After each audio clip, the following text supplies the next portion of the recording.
Bienvenue sur le podcast de Vert. Alors je suis avec Monsieur Phi, mais ton nom c'est Thibaut Giraud évidemment, hein. On te connaît sur ta chaîne YouTube. Merci d'avoir accepté mon invitation pour discuter donc à la fois de conscience artificielle et je pense qu'aussi on va pas mal parler de risques de l'intelligence artificielle puisque ces derniers temps tu as fait des vidéos sur ce sujet, notamment une que j'ai vue il y a pas longtemps et que j'ai trouvé très intéressante sur des expériences qui ont été menées sur les LLM qui semblent manifester des comportements un peu on pourrait dire dérangeants. En tout cas, on peut s'attendre à ce que ça puisse mal se passer dans le futur. Mais en tout cas, on va d'abord parler de conscience artificielle, mais avant de peut-être aventurer dans le cœur du sujet, vu que tu as une formation en philosophie, tu as enseigné la discipline, et puis ta chaîne explore souvent des sujets philosophiques en tout genre, tu abordes pas mal l'intelligence artificielle, donc qu'est-ce qui t'a amené à t'intéresser à l'IA et quel lien fais-tu entre l'IA et la philosophie? C'est moins l'IA en général que assez spécifiquement les LLM quand même auxquels je m'intéresse.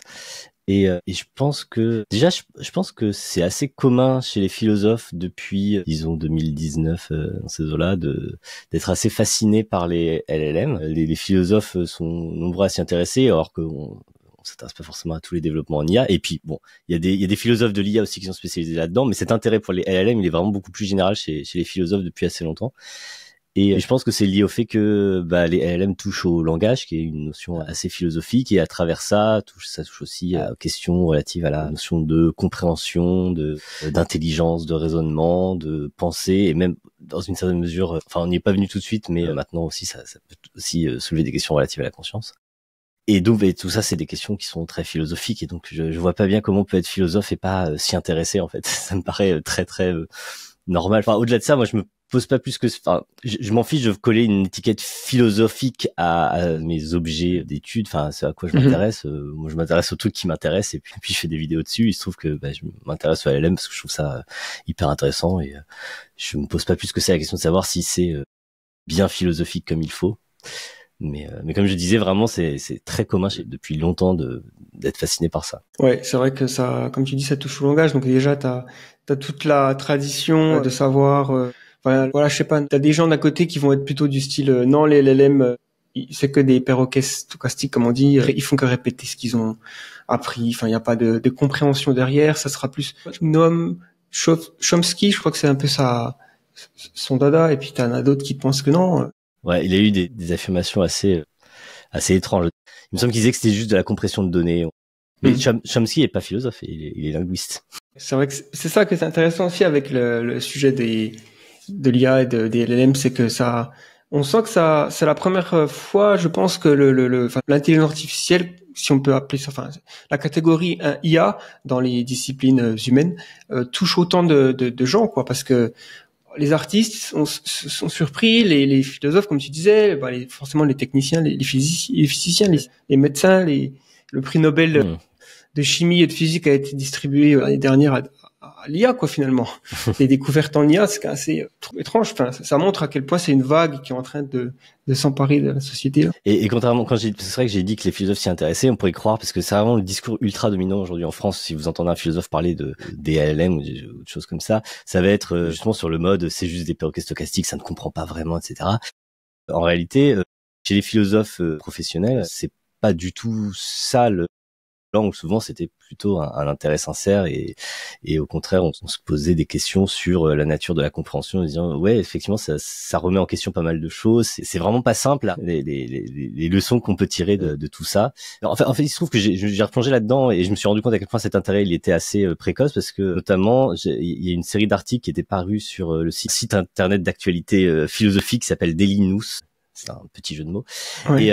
Et genre quelques semaines après que GPT-3 avait été publié, donc c'est assez tôt en fait. GPT-3 on oubliait parce que on associe souvent GPT, mais en fait GPT est venu relativement tard, donc ça devait être en 2020 parce que GPT-3 est venu en 2023. GPT est venu en 2023 il me semble.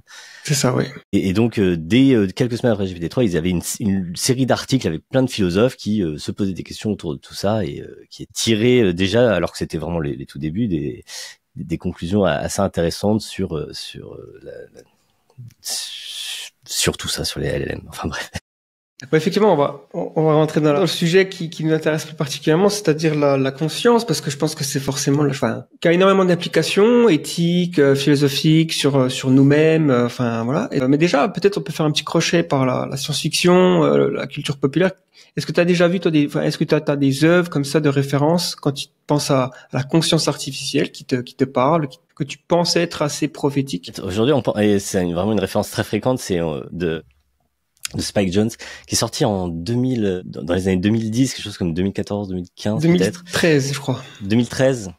Fin 2013, il me semble, ouais.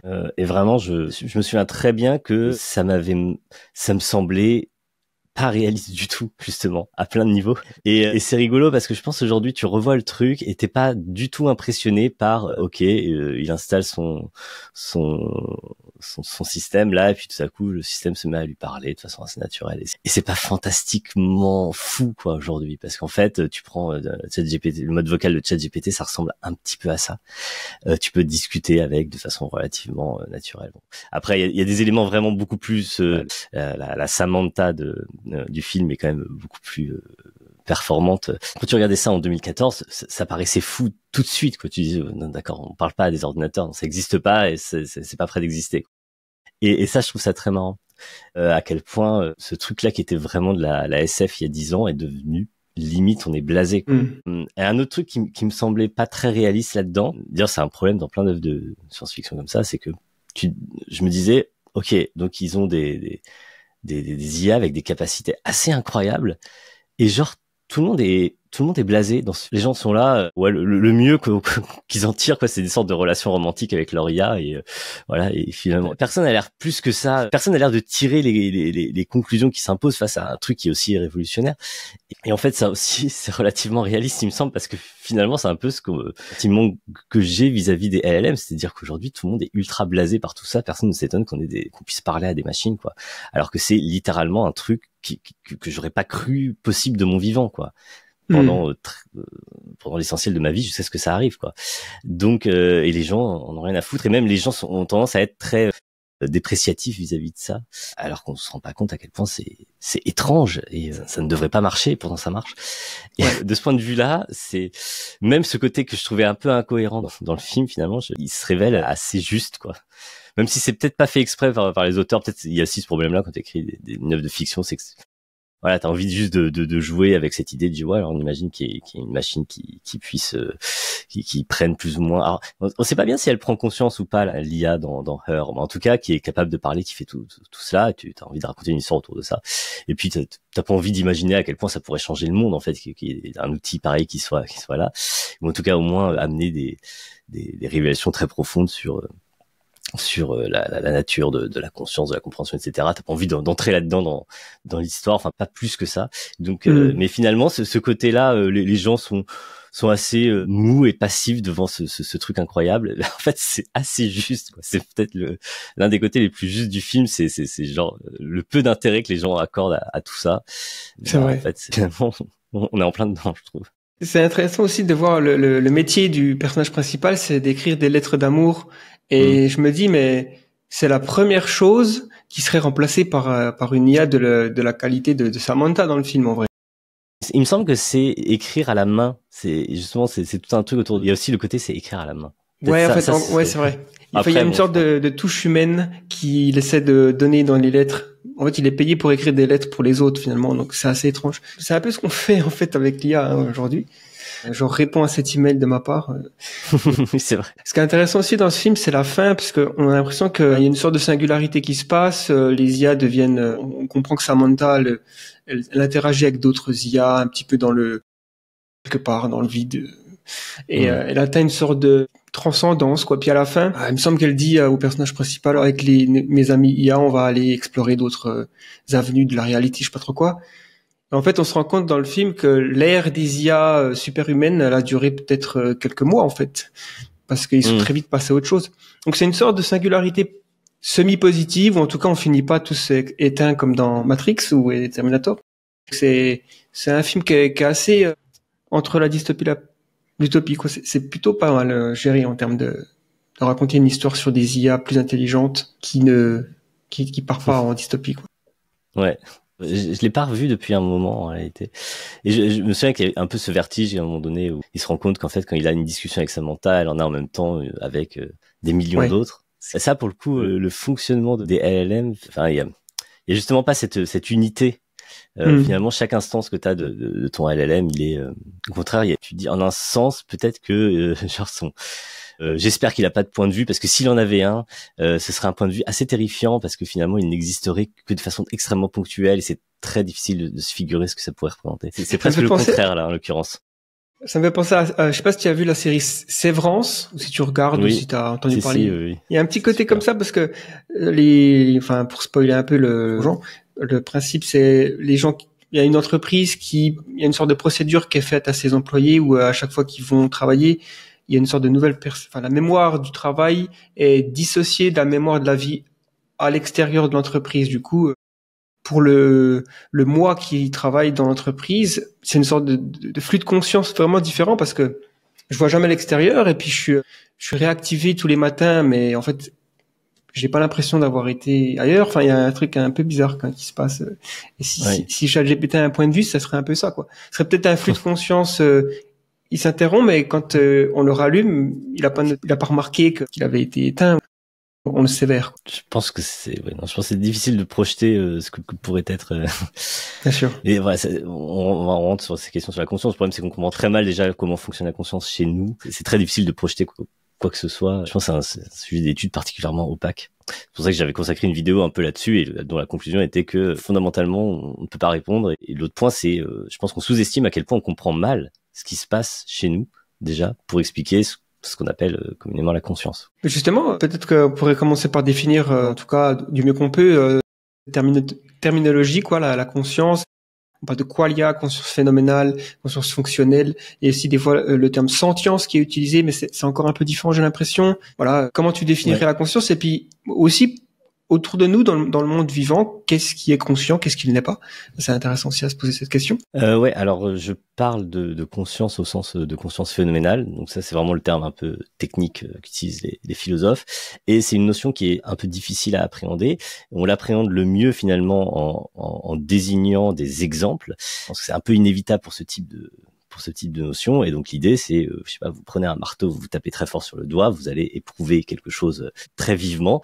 Cette chose que vous éprouvez très vivement, vous l'appelez la douleur, et la douleur, c'est typiquement une expérience consciente, quoi. C'est vraiment donc l'expérience subjective que vous faites en première personne. Et il y a un certain nombre de propriétés qui sont associées à ça. Une des propriétés, notamment, c'est que, en quelque sorte épistémologique, c'est-à-dire qu'elle relève de comment est-ce qu'on connaît cette propriété-là. Et l'idée, c'est qu'on ne peut la connaître qu'en faisant l'expérience soi-même en première personne. Si vous avez jamais éprouvé de douleur de votre vie, éventuellement, beaucoup de chance, pour savoir ce que c'est qu'une douleur, vous devriez en faire l'expérience. Il y a pas d'autre moyen de le connaître. Un autre point qui est assez caractéristique des expériences conscientes aussi, c'est que vous ne pouvez pas vous tromper à ce sujet. On a l'impression qu'il y a une sorte d'immunité à l'erreur. Pareil, d'ailleurs, c'est une autre propriété en quelque sorte épistémologique qui relève de comment est-ce qu'on connaît les choses. Au sens où si vous avez une sorte d'illusion de douleur quelque part, enfin, il n'y a pas de sens à parler d'une illusion de douleur. Une illusion de douleur, c'est une douleur, quoi. Une apparence de douleur, c'est la douleur. Donc voilà, c'est ce type de choses-là qui intéresse les philosophes. Donc la douleur, c'est un peu l'exemple canonique. Un autre type d'exemple très courant, on peut prendre aussi la couleur. Genre si je vous montre une couleur rouge, vous en faites une expérience bien particulière, etc. Et de la même façon, vous ne pouvez savoir ce qu'est le rouge qu'en faisant directement l'expérience. Un aveugle, par exemple, ne peut pas connaître ce qu'est le rouge. On peut lui expliquer, il pourrait être capable de parler de couleurs éventuellement si tu lui expliques tout le vocabulaire des couleurs, comment elles se rapportent les unes aux autres, qu'est-ce qui est des couleurs. Ce serait possible d'en parler, mais savoir ce qu'est la couleur rouge, il faut en faire l'expérience, il n'y a pas d'autre moyen. Donc voilà, c'est tout cet aspect-là. Donc il y a un côté très privé, difficile à communiquer, difficile à connaître en dehors de l'expérience subjective qu'on en fait. Notamment, je peux pas être absolument certain que toi, quand tu te tapes très fort sur le doigt, tu as vraiment une expérience de douleur.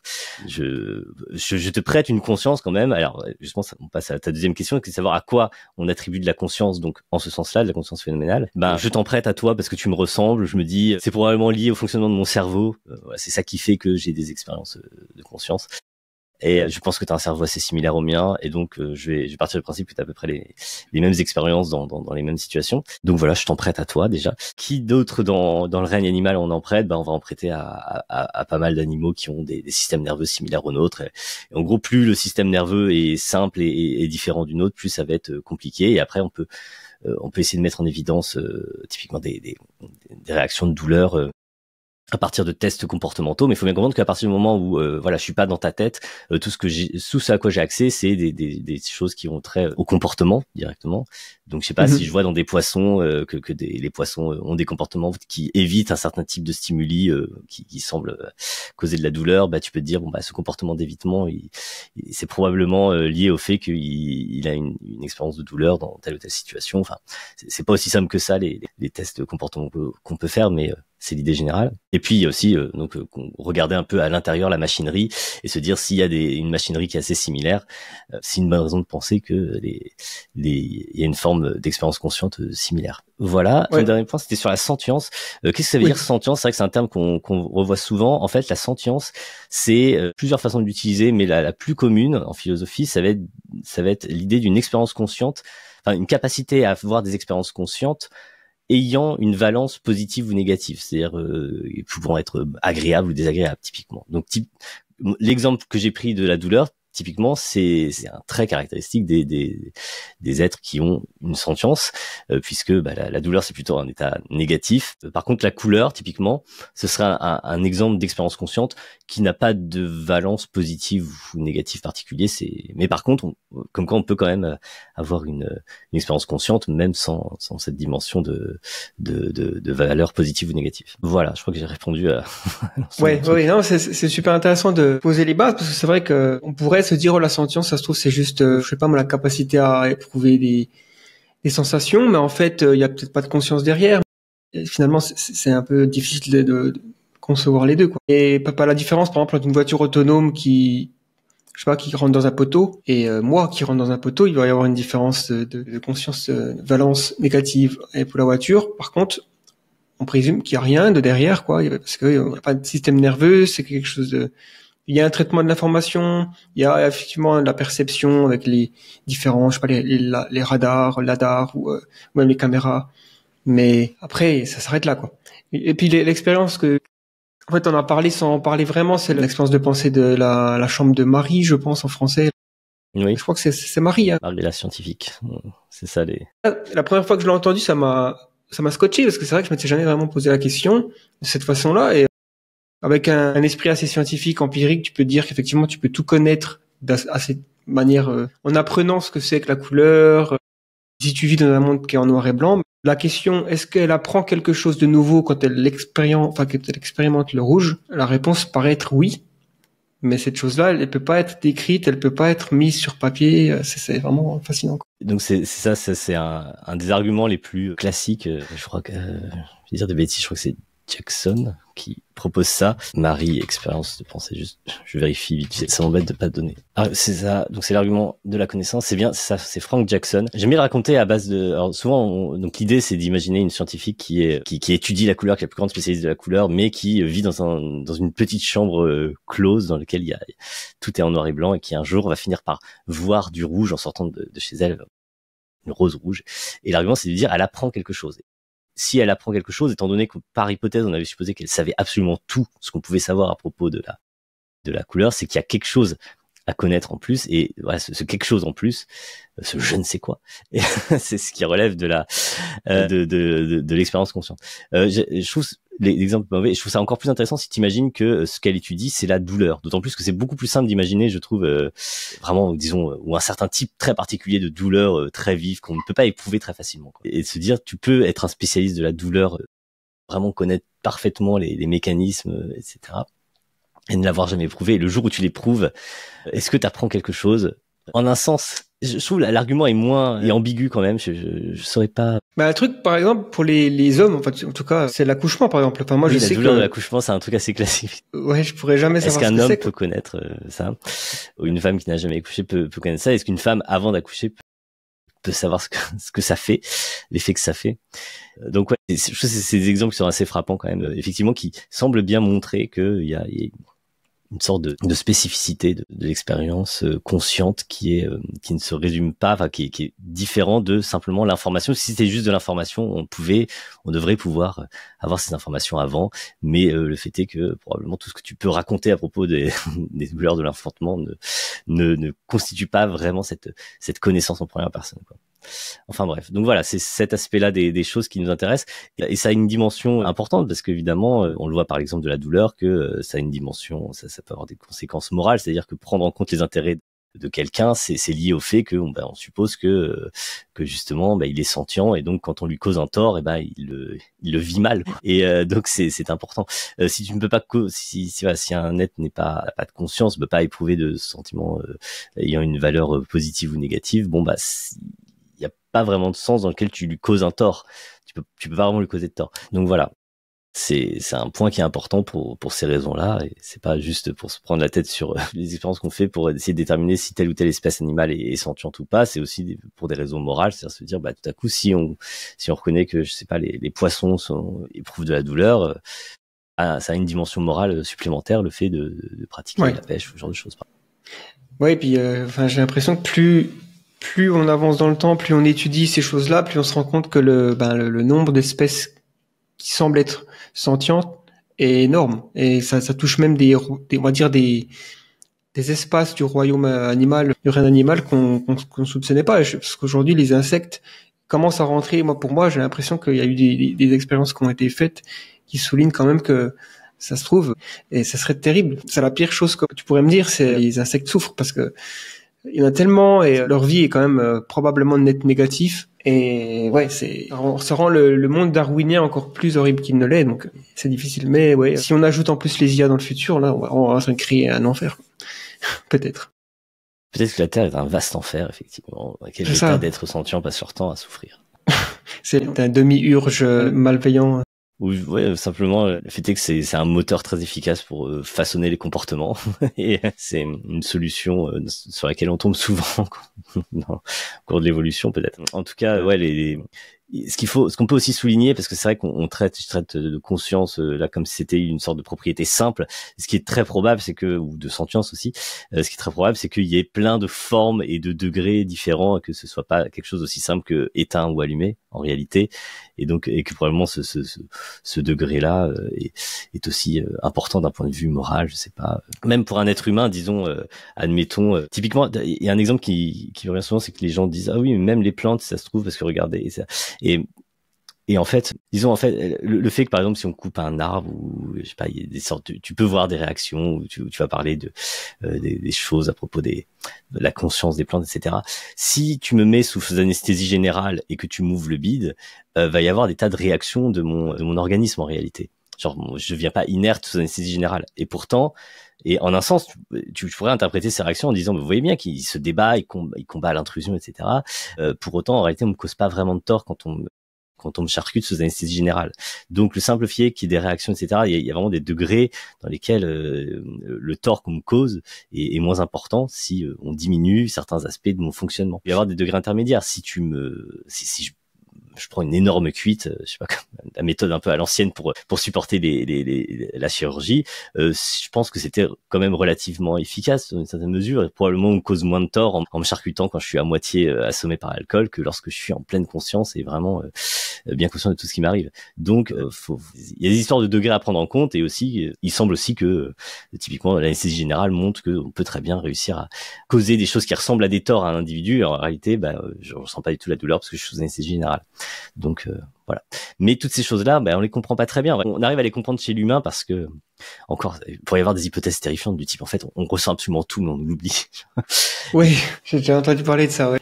Mais j'ai jamais entendu, c'est vraiment purement une expérience de pensée. Je me dis oui, ça pourrait être une théorie, c'est difficile à falsifier, ce genre de théorie.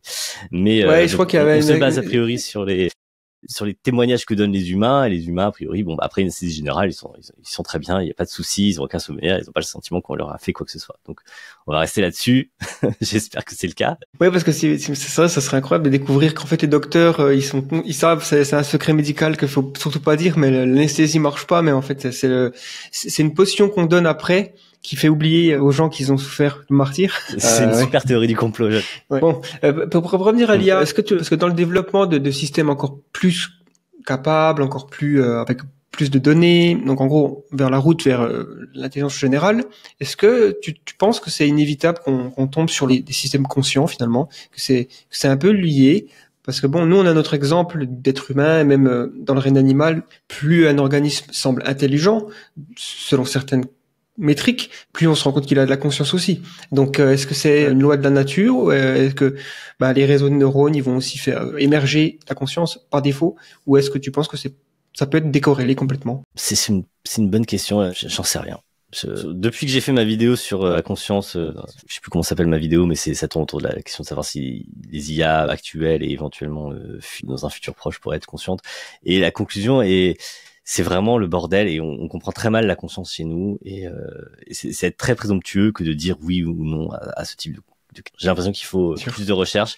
Et une chose qui me paraît assez probable, c'est que rétrospectivement on puisse se rendre compte de choses du type en fait des IA conscientes, on en avait déjà depuis un moment. En tout cas, on est tellement loin de comprendre comment fonctionne la conscience, même pour nous qui est un peu le seul modèle qu'on est, que la probabilité que on crée des systèmes suffisamment complexes pour qu'il y ait une forme de conscience, mais qu'on soit juste incapable d'avoir des preuves suffisamment fortes pour s'en convaincre n'est pas mince en fait. C'est clair.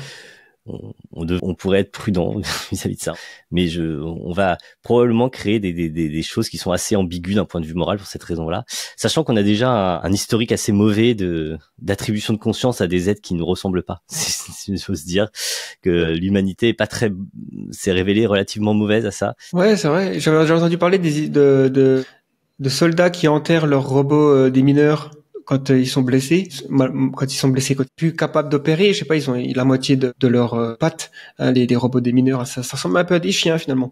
Et donc j'imagine qu'un soldat, peut-être qu'il a assigné un robot démineur pendant plusieurs mois, et puis à un moment donné, le machin, forcément il explose, et donc ça fait de la peine. Mais en fait, là, on peut clairement assumer qu'il n'y a pas de conscience, mais on est déjà un petit peu dans une sorte de manipulation psychologique de l'être humain. On est l'anthropomorphisme est assez fort finalement pour ça. Alors, ce que j'avais en tête, c'est plutôt le contraire, c'est-à-dire que très souvent dans l'histoire de l'humanité, quand on a croisé des gens qui n'avaient pas exactement la même physionomie que nous et la même couleur de peau que nous, on a eu tendance à se poser des questions sur est-ce qu'ils ont vraiment une âme ou pas, et et à pas être spécialement enclin à leur en prêter une, quoi. Donc en fait, c'est souvent quand il y a des conflits d'intérêts, quoi. C'est pas dans mon intérêt de reconnaître cet étranger ou même cette créature que je mange comme étant consciente, je préfère ne pas trop le faire, quoi. C'est souvent ça, ouais. Même pendant longtemps, on considérait l'anesthésie chez les bébés comme inutile parce qu'on leur prêtait pas tout à fait une capacité à souffrir comme la nôtre, quoi. Ce qui peut paraître un peu fou, quoi. Donc, ouais, c'est vrai. Voilà. Donc c'est ta question de savoir est-ce qu'on pourrait avoir une intelligence artificielle vraiment très très puissante et qui en même temps serait dénuée de conscience. Honnêtement, ma réponse c'est j'en sais rien. Vraiment, ouais. Je saurais pas te répondre. Je pense que il faut prendre conscience à quel point on comprend pas très bien la conscience à l'heure actuelle, et c'est assez crucial qu'on comprenne mieux ces sujets-là, parce qu'effectivement on s'approche de plus en plus du point où ça va devenir assez pressant de pouvoir répondre à des questions pour des IA, je pense. Ça m'amène à la question de savoir aujourd'hui, par exemple, le Claude, ChatGPT, etc. Est-ce que le consensus parmi les experts par rapport aux presque vidéos, t'as mentionné donc pas mal un rapport, un article qui a été écrit par plusieurs chercheurs en IA et aussi philosophes, j'imagine, et des neuroscientifiques. Oui, c'est un gros groupe. Il y a Yoshua Bengio en premier auteur, sinon il y a des neuroscientifiques, des chercheurs en IA et des philosophes. Ok, donc peut-être un petit résumé rapide de la conclusion ou du contenu, quoi, pour en savoir plus sur aujourd'hui, qu'est-ce qu'on sait, quoi, sur ces systèmes par rapport à ça. La conclusion était très prudente. Alors globalement, le consensus des experts, c'était quand même de dire que ils ne croyaient pas que les systèmes actuels étaient conscients. C'était un article il y a 2 ans, mais je pensais qu'ils auraient fondamentalement changé leur point de vue depuis. Et il y a un point que je trouve intéressant, qui n'est pas souligné dans l'article, et j'aurais peut-être dû le souligner davantage dans la vidéo, mais c'est qu'en fait, pendant longtemps, et je sais pas, à l'époque où je faisais mes études en philo, on pensait vraiment que s'il y a un système qui est capable de parler, de maîtriser le langage vraiment à peu près au même niveau qu'un être humain, c'était vraiment une très très bonne raison de penser qu'il est conscient. Ce critère du langage, c'était vraiment pris comme un critère un peu excessif même en un sens. au sens où c'est tellement lourd cognitivement d'arriver à maîtriser le langage naturel que si ta machine à laver se met vraiment à pouvoir te parler, à avoir une conversation avec toi relativement longue et profonde, c'est qu'elle est consciente. On aurait pu dire ce genre de choses de façon un petit peu caricaturale. Et juste pour prendre un exemple, Descartes. Donc Descartes, il a cette idée que les êtres humains ont une âme. Et comment est-ce qu'on connaît son âme? Parce qu'on la reconnaît, on la sent nous-mêmes. Voilà, je pense donc je suis. Il y a un problème dans son système, c'est comment est-ce qu'on fait pour savoir que d'autres que soi-même ont une âme. Et le seul critère objectif qu'il donne, c'est la maîtrise du langage, par exemple. Il dit, en fait, le seul signe extérieur qu'on a qui permet de nous assurer que les autres êtres humains ont une âme, c'est parce qu'ils sont capables de parler. Il donne quelques critères, en gros, sur comment quels sont les critères du langage. Alors, en gros, pour exclure les animaux, quoi. Il faut être bien sûr que les animaux ne rentrent pas dedans. Mais les critères qu'il donne, c'est donc, en gros, c'est le langage à la façon dont les êtres humains le pratiquent. Notamment, il trouve un argument qui est assez marrant, qui est de dire, on voit que même les sourds sont capables de parler alors qu'il leur manque finalement les organes pour ça. Ils vont chercher à communiquer, etc. Donc ça montre bien qu'il y a vraiment une faculté assez profonde qui est vraiment là dans l'humanité, tandis que les animaux, même quand ils ont les organes pour parler, ils ne parlent pas. Donc c'est ça son argument. Et c'est le seul critère qu'il donne qui permet d'identifier une âme entre guillemets, enfin non pas entre guillemets, une âme tout court, enfin chez lui, qui le seul critère objectif qu'on a de pourquoi est-ce que tu as une âme, c'est parce que tu me parles. Et je trouvais ça très marrant. Je faisais toujours ce texte, c'est un texte qui est très classique, on le faisait avec les élèves. Je me souviens que je le lisais. J'avais pas vraiment de contre-argument, je disais bon ok c'est sa théorie, voilà, bon ça lui sert à exclure les animaux, etc. Bon, on peut en discuter. Et le point c'est que je disais souvent à la fin du cours, je disais bon si un jour on a vraiment une machine qui parle, du coup il devrait assumer que elle a une âme. Et vraiment quand je faisais ce point face à mes élèves, ça me paraissait extraordinairement loin de cette perspective-là. Quelque part une part de moi me disait c'est sans doute possible. C'est sans doute possible et ça l'embêterait beaucoup Descartes parce que très clairement je pense pas que Descartes soit quelqu'un qui a envie de prêter une âme au robot. Mais ce côté ça me semble possible, ça me semblait possible dans un futur relativement éloigné. Ça c'était quand C'était il y a 5-6 ans Descartes c'est quand je faisais des cours c'était il y a une dizaine d'années quoi. Ouais d'accord, oui donc effectivement. Mes cours, j'ai arrêté d'être prof il y a 8 ans. Donc autre exemple pour le coup fameux en tout cas je pense pour toi, le test de Turing de Turing. C'est quoi le concept derrière le test de Turing? C'est est-ce que, en gros, il se pose une première question au début, est-ce que les machines peuvent penser? Je crois que c'est ça la question qui se pose au début. Et il dit bon, cette question-là, elle est un peu bizarre, pas bien formulée. Je vais la remplacer par une autre qui est grosso modo équivalente. C'est est-ce que les machines peuvent passer un test, réussir au jeu d'imitation? Et le jeu d'imitation, c'est un jeu qui montre seulement la maîtrise du langage. C'est purement conversationnel comme test. Pareil, je pense que l'idée derrière, c'est de se dire bon, c'est un test qui est vraiment très exigeant. Donc à partir du moment où tu as vraiment une machine qui passe un test aussi exigeant, quelque part, on a répondu, ou en tout cas, on est vraiment un très très fort élément de réponse en faveur de la question. Oui, les machines peuvent penser. Et pendant longtemps, vraiment, ce test-là du langage, il paraissait très très solide parce que tellement loin d'avoir des machines qui sont capables de gérer le langage naturel. Vraiment. Et puis brusquement, mais en un rien de temps, ce truc-là a complètement sauté. On a des machines qui passent le langage, qui clairement satisfont les critères de Descartes et passent le test de Turing. Voilà. On n'est pas loin. Enfin, ça dépend exactement quand tu le fais, mais assez tôt, c'est assez clair. J'ai presque envie de dire que pour qu'une IA aujourd'hui comme ChatGPT passe le test de Turing, elle est presque obligée de faire semblant d'être humain. En gros, elle est obligée de se ralentir, parce que ce serait flagrant en fait que c'est une IA si elle hypervie. Tout ce que je veux dire. On lui fait simuler un rôle qui est assez particulier et qui leur rend un petit peu désagréable.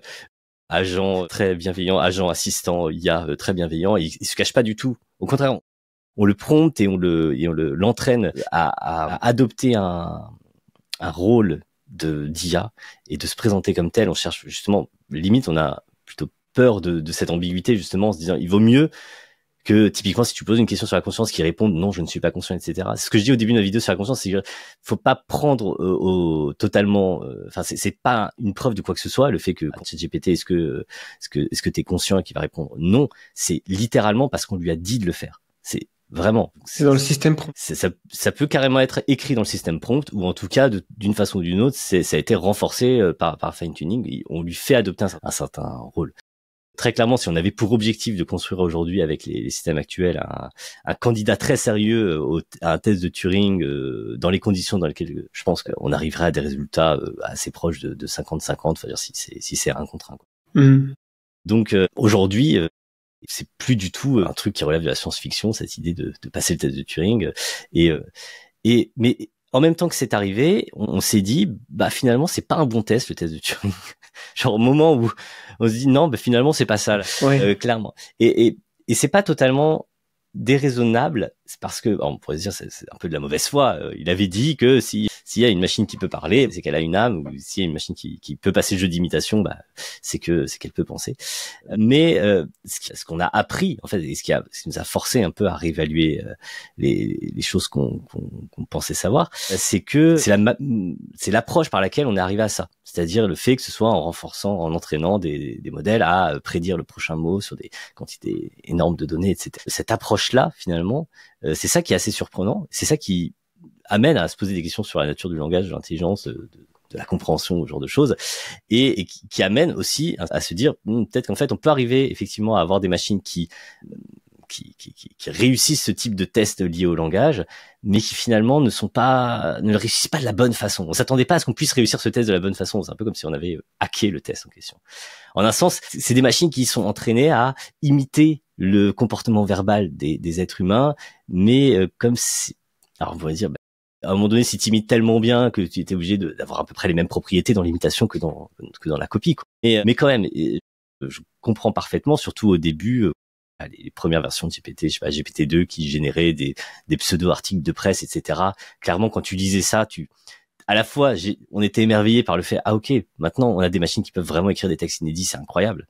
Et en même temps, tu lisais le texte en question, tu voyais bien que la machine ne comprenait rien à ce qu'elle écrivait, quoi. Il y avait un côté et un mélange assez intéressant des deux. Aujourd'hui, c'est plus du tout en comparaison, ce que faisait GPT-2 est assez rudimentaire, ce que font maintenant GPT-4 et puis les choses qu'on n'a pas encore bien vues comme O3 est tout à fait autre chose. Mais donc ce critère du langage, je sais pas pourquoi je suis parti là-dedans, mais ce truc-là, faut se rendre compte à quel point la perspective, je voulais parler de l'article sur la conscience, et en fait la perspective qu'ils prennent dans l'article est assez nouvelle, qui est de se dire en fait on peut plus se contenter de critères qui seraient comportementaux. Typiquement le langage, le fait de pouvoir parler, c'est un critère qui est purement comportemental. On peut plus s'en contenter parce que justement, on fait face à des machines qui clairement ont le comportement souhaité, et en même temps, on a de fortes raisons de penser que ça va pas, parce que il y a un problème dans la façon dont ce comportement est obtenu. Et donc, il faut regarder à l'intérieur. Il faut essayer de comprendre fonctionnellement ce qui se passe dans le cerveau quand on fait des expériences conscientes, et se dire, ça attribuer ou non de la conscience à un système, ça va être lié de la même façon au fait d'observer qu'est-ce qui se passe dans ces systèmes, pas seulement au niveau de la sortie, mais aussi au niveau du traitement de l'information dedans. Et voilà, donc c'est une perspective très intéressante. Et je pense que cette nécessité-là de vraiment regarder dans le traitement de l'information, elle est assez nouvelle, elle est vraiment liée à ça, au fait que des machines qui parlent, mais ça suffit plus comme critère. Mais du coup, c'est aussi beaucoup plus complexe. C'est-à-dire que analyser correctement ce qui se passe dans ces systèmes et dans notre cerveau pour produire la conscience, c'est très obscur, quoi. Heureusement, tu vois, typiquement, je peux t'attribuer de la conscience sans comprendre vraiment ce qui se passe dans ton cerveau, parce que si c'était ça la condition, j'y arriverais pas, quoi. Ouais. Et donc voilà, on est à ce point-là où on se rend compte à quel point c'est devenu pas juste intéressant pour des raisons de liées à la compréhension de la conscience à des fins scientifiques. On voudrait bien quand même, au bout d'un moment, savoir ce qui se passe vraiment dans le cerveau qui produit la conscience. Mais ça devient important aussi pour analyser justement des systèmes IA qui finalement ne peuvent plus être analysés simplement au niveau du comportement. Donc et on ne sait pas, quoi. Ouais, c'est vrai que c'est intéressant parce qu'on a, même si, c'est vrai, comme tu dis, la plupart des experts, on va dire, se pencheraient plutôt, si tu devais leur demander de parier de l'argent. Non, finalement, les IA aujourd'hui sont pas conscientes, mais il y a quand même des doutes. Et ces doutes, je pense qu'ils vont s'élargir à mesure que les années passent et qu'on a des IA de plus en plus puissantes et qu'elles seront de plus en plus capables. Et après, je pense que ce qui pourrait aussi vraiment, je sais pas, il y a certaines personnes qui pensent que la clé, ce sera le embodiment, en gros, être l'incarnation. Ouais, l'incarnation, ouais.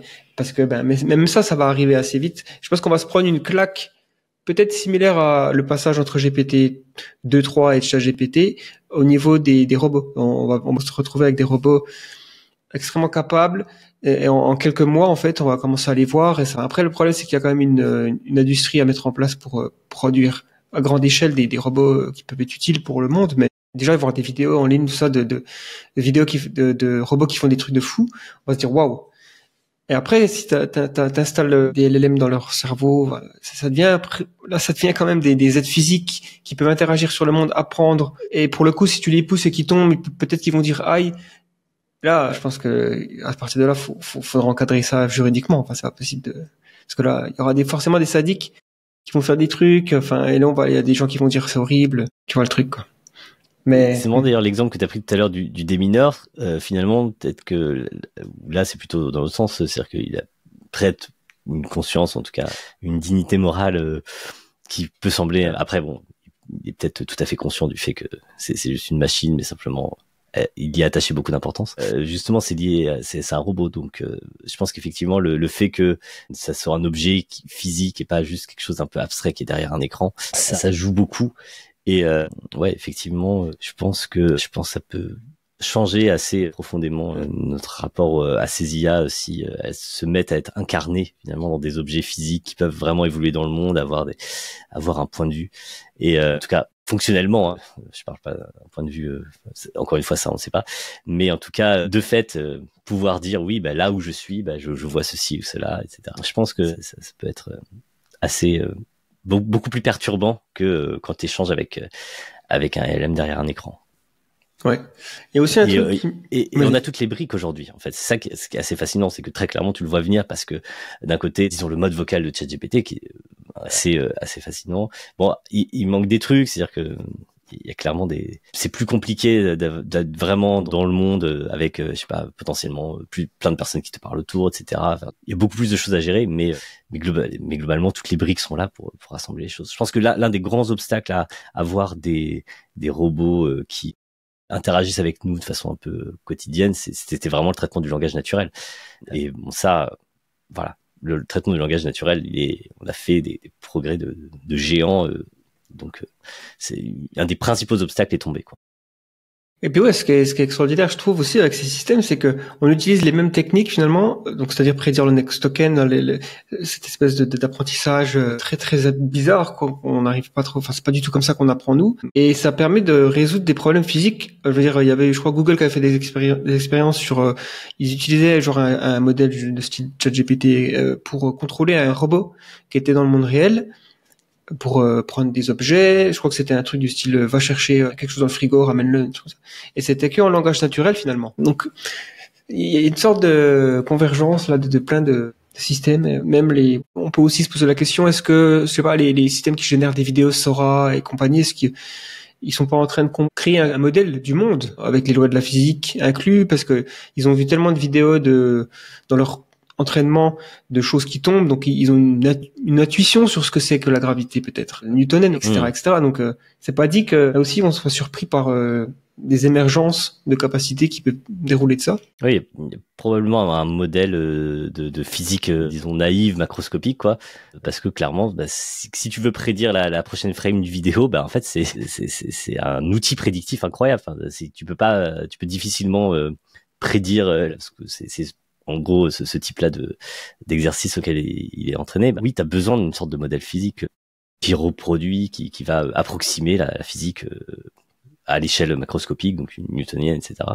Donc oui, ça, je pense que c'est difficilement niable. Et j'ai presque envie de dire, même je faisais beaucoup de tests avec les LM en décrivant des situations physiques un peu improbables, leur demandant de décrire ce qui allait se passer. Typiquement, je faisais un des tests que j'aime bien faire, c'était genre, je dis, je prends un ballon en plastique, je mets de la farine et une bille de plomb dedans.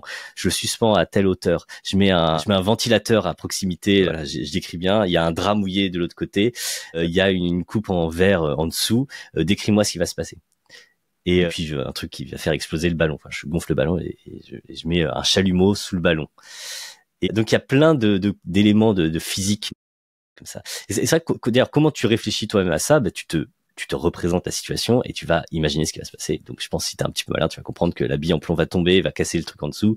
Par contre, avec le ventilo, ça va pousser la farine, et avec le drap mouillé, la farine, c'est expliqué nulle part ce genre de situation dans l'ensemble des trucs. Mais et donc ça marche très bien. Même limite, je trouvais à chaque fois ces réponses beaucoup plus. J'aime beaucoup parce qu'il y a cette espèce d'esprit de sérieux très profond dans ChatGPT qui est imperturbable. Quoi, tu lui présentes ce truc-là, ça n'a aucun sens, et il va te faire une dissertation là-dessus très précise sur. Et donc, super intéressant. Il faisait très bien.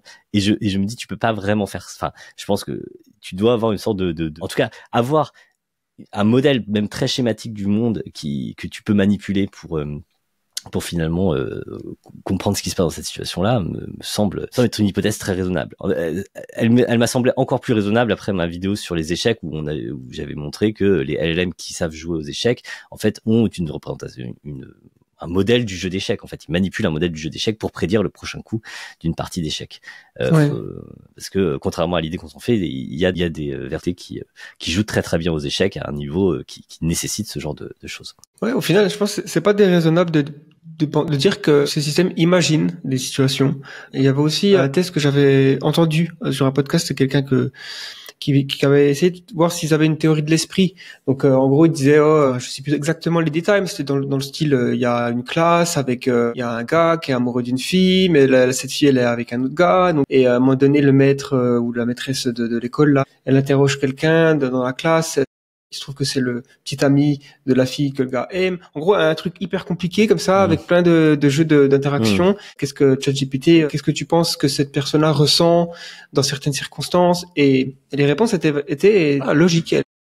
Elle démontre qu'il y avait quand même une certaine forme de j'arrive à me mettre dans la place d'un personnage dans une histoire pour savoir ce qu'il pourrait ressentir. Et donc ça pose des questions quoi sur la théorie de l'esprit. Et il y a une théorie de l'esprit, il faut vraiment être capable de modéliser l'esprit des autres, quoi. C'est ça, c'est vraiment un truc de modélisation. Et il faut vraiment se dire pourquoi est-ce qu'il y a ces capacités-là, parce que c'est fondamentalement des outils prédictifs hyper puissants. Typiquement dans le cas des jeux d'échecs, c'est très clair que si tu vois juste la liste des coups, je vous ai prédire à partir non pas des positions des échecs, mais vraiment de l'historique des coups. Donc ça te donne pas la position clairement. Il faut pouvoir la reconstruire à partir de l'historique. Et clairement, si t'as pas cette capacité à te représenter l'échiquier, c'est extrêmement difficile de prédire les prochains caractères de cette suite de choses. Tout à coup, t'as au contraire cette représentation, c'est un outil prédictif indispensable en fait. Donc au bout d'un moment, si t'as suffisamment d'entraînement pour que ce truc-là puisse arriver, bah il y a pas d'autre moyen si tu veux d'arriver à prédire la suite d'une telle séquence de mots que à un moment donné en ayant ce modèle-là en tête. Et je pense que c'est vrai pour plein de choses, c'est-à-dire qu'au bout d'un moment, dans toutes ces données d'entraînement, il y a plein d'histoires d'êtres humains, etc., qui interagissent. Le plus simple pour réussir à mettre de l'ordre dans toutes ces données, c'est d'avoir un espèce de modèle psychologique de comment fonctionne un être humain, qui a des croyances, des désirs, des objectifs, etc. Et c'est un outil prédictif indispensable en fait, étant donné que une grande part de ces données d'entraînement mettent en scène ces choses-là, quoi. Ouais. Tout à coup, ça devient beaucoup plus simple de prédire ce qui va se passer dans une histoire quand tu commences à avoir. Imaginez lire des romans et vous n'avez aucun modèle de comment fonctionne un être humain. Bon, ça devient une suite de mots pas très intéressante et très très inattendue. Tu sais jamais pourquoi est-ce que je sais pas, tel personnage fait ceci ou cela. C'est vraiment totalement aléatoire. Mais tout à coup, tu as un modèle de comment fonctionne un être humain. Les choses deviennent beaucoup moins aléatoires. Et donc c'est très logique en fait que il a typiquement la théorie de l'esprit. Je suis pas spécialement surpris. C'est vrai que voilà, on est aujourd'hui face à des choses qui sont et par rapport est-ce que on va dire si on avait un bouton pour créer une IA consciente, est-ce que tu penses qu'on devrait le faire ou pas? Quels sont les arguments qui sont en faveur de la création d'IA consciente si on a le choix, hein, évidemment, parce que c'est pas dit que ça soit le cas, et par opposition des arguments qui nous disent que c'est pas une bonne idée, quoi. Il faudrait éviter à tout prix d'avoir des IA conscientes. Encore une fois, je saurais pas dans quoi je m'engage. Ça, le problème, c'est qu'aujourd'hui, on comprend tellement mal la conscience que si tu me dis ça, je saurais pas. Donc, si c'est conscient au même sens que nous, parce que c'est le seul sens qu'on comprend à peu près. Mais même ça, je sais pas exactement dans quoi je m'engage, parce que je sais pas exactement qu'est-ce qui réalise la conscience chez moi. Est-ce que je trouve ça très difficile de répondre. En un sens, j'ai envie de dire, plus être conscient dans l'univers, mieux c'est.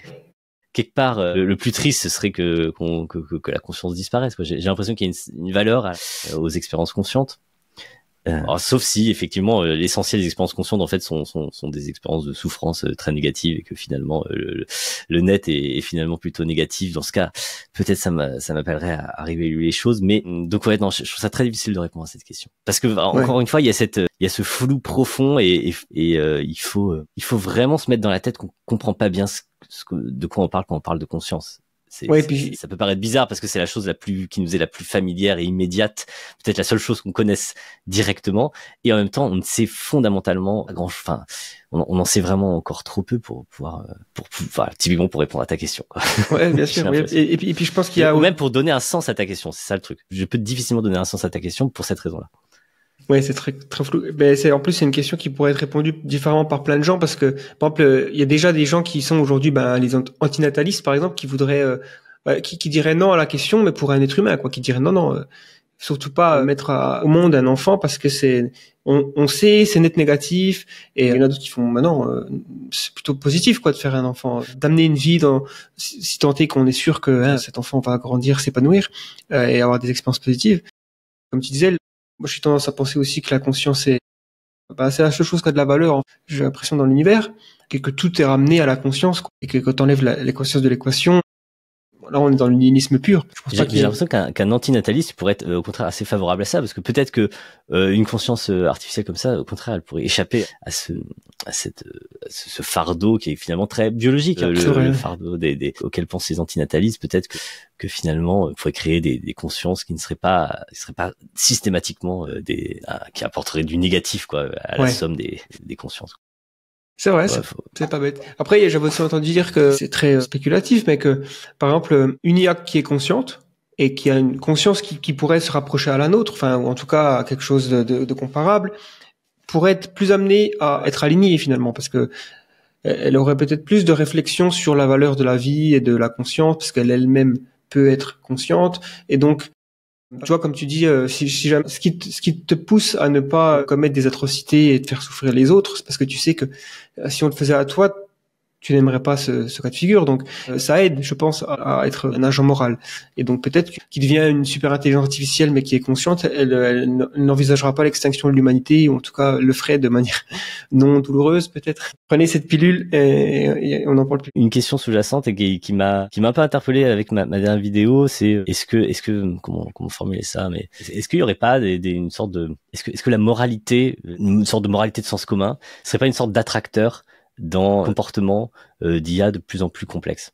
Pourquoi je pense à ça? Parce qu'en plus, ma dernière vidéo a l'air d'être plutôt négative par rapport à ce genre de choses. Donc ma dernière vidéo, en tout cas au moment où j'enregistre ça, c'était sur des expériences autour des capacités des IA à tromper les humains, à cacher ses intentions, à faire des stratagèmes pour arriver à ses propres objectifs.